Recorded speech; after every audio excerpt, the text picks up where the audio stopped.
Welcome everyone. So yesterday we have started our new topic which is evaporation.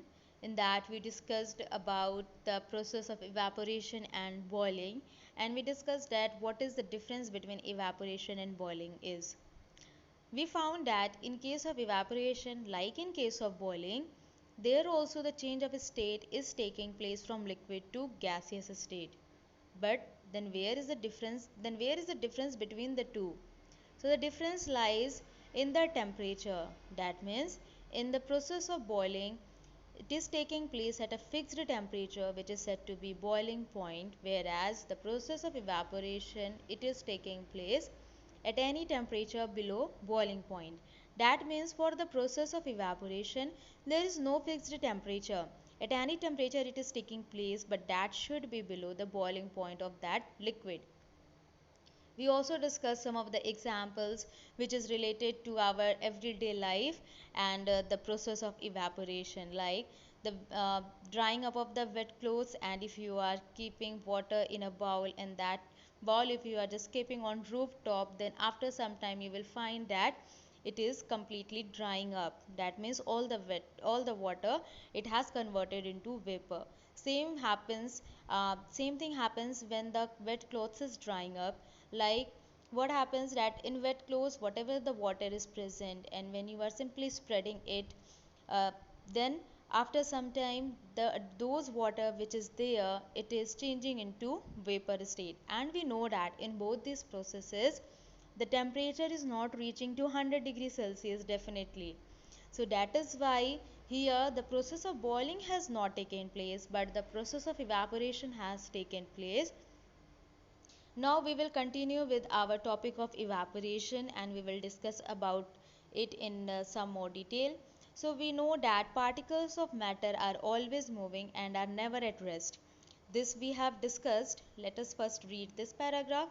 At a given temperature in any gas, liquid or solid, there are particles with different amounts of kinetic energy. In the case of liquids, a small fraction of particles at the surface having higher kinetic energy is able to break away from the forces of attraction of other particles and gets converted into vapor. This phenomena of change of a liquid into vapors at any temperature below its boiling point is called evaporation. So the last statement, that is the definition of evaporation, and please underline this. Now the first statement is saying we know that particles of matter are always moving and are never at rest. How we can say that? We have already discussed this thing um, when we were discussing about the states of matter, that in case of solid, liquid and gaseous state. In case of solid state, what happens? We discussed that the particles, they are very closely packed, and still the particles, they are in motion. How? As those particles in solid state, they are vibrating at their position continuously. As the particles, they are very closely packed, there is not enough interparticle space, so the particles, they are not leaving their position and they are vibrating at their own position. Then what happens in liquid state?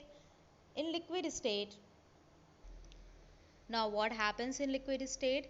In liquid state, the particles, they are having greater kinetic energy as compared to the particles of solid state, and lesser kinetic energy as compared to the particles of gaseous state.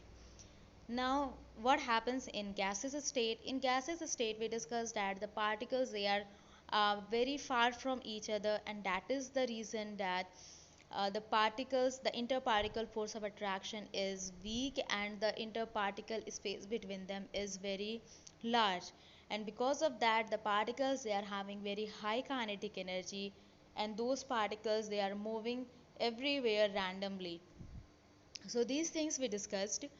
Now at a given temperature in any gas, liquid or solid, there are particles with different amounts of kinetic energy. I hope that this is clear with the thing we have discussed now.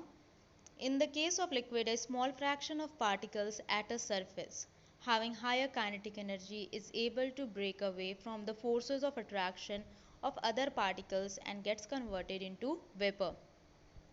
Now this paragraph is very important. Actually, it is explaining the process of evaporation, that how it is taking place. So what happens in that process of evaporation? Suppose if you have taken water in a bowl, and then that bowl of filled with water you have kept in sunlight or in open atmosphere, then what happens at the surface of water? Those particles which is present at the surface only, they are having greater kinetic energy than the other particles of water present in bowl. I am repeating it once again. The particles present at the surface of water is having greater kinetic energy than the other particles present in the bowl. So that is why if the particle is having greater kinetic energy, that means those particles, they are having greater tendency to convert into gaseous state. And that is the reason that in case of evaporation, the particles which is present at the surface, first they are converting into vapor state. Once they are converting into vapor state, then a new surface is generated automatically, and now the new surface, the particles which is present at that, again they are converting into vapor state. As the particles, those who are present at the surface of the liquid or water or any liquid, they are having greater kinetic energy as compared to the other particles. So if they are having greater kinetic energy, they are having more tendency to convert into vapor state. So once they are converting into vapor state, then a fresh, you can say a fresh surface is generated. Then the particles, those who are present at a new fresh surface, then